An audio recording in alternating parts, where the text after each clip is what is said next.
फिरोजाबाद में पहुंचे प्रदेश सरकार के मंत्री योगेंद्र उपाध्याय। सपा के राज्यसभा सांसद रामजी लाल सुमन पर बोले, जिन्हें चलने का सलीका नहीं, वो रफ्तार की बातें करते हैं।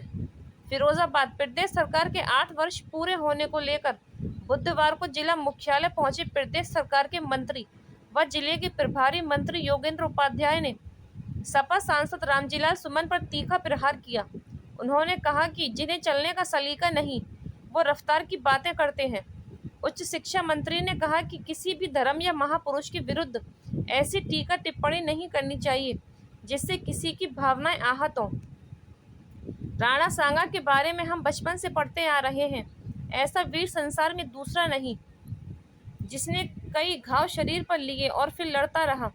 आगरा में रामजीलाल सुमन के आवास पर करनी सेवा द्वारा तोड़फोड़ करने के सवाल पर उन्होंने कहा कि किसी को भी कानून व्यवस्था हाथ में नहीं लेनी चाहिए, पुलिस उनसे निपटेगी।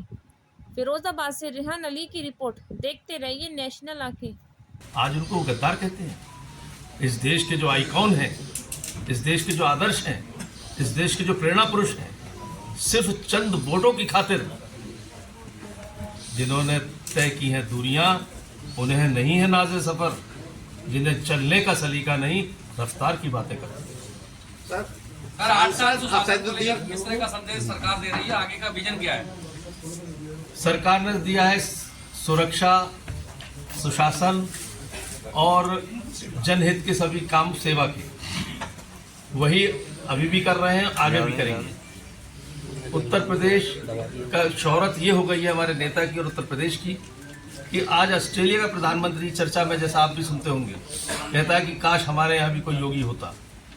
तो ये तो हमारी उपलब्धियां हैं, अगर एक सेंटेंस में बोले। और आगे हमारी योजना है कि उत्तर प्रदेश हर क्षेत्र में नंबर 1 हो।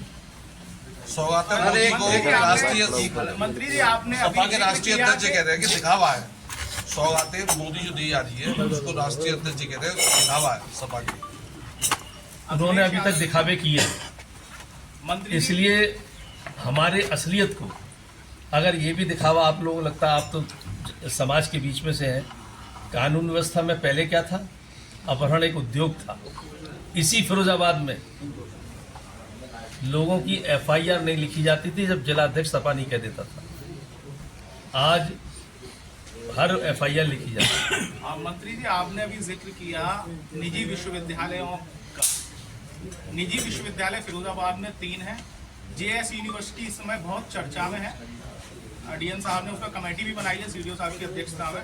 आप कैसे देखते हैं कि जो फर्जी डिग्री यहाँ से जारी हो रही है, आपका मंत्रालय? देखिए, JS विश्वविद्यालय के बारे में आप सब जानते हैं, मुझे कुछ कहना नहीं, मैं राजनीतिक बात नहीं करना चाहता इस समय। कहाँ से उनको संरक्षण है, कहाँ से वो जुड़े हैं। और ये भी देखा कि आपने सरकार कड़ाई से उसके पीछे है।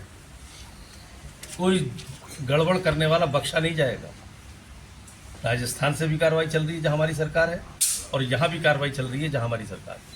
सर, सांसद असदुद्दीन ओवैसी कहते हैं कि वक्फ बिल को लाके वक्फ की संपत्ति सरकार हड़पना चाहती है।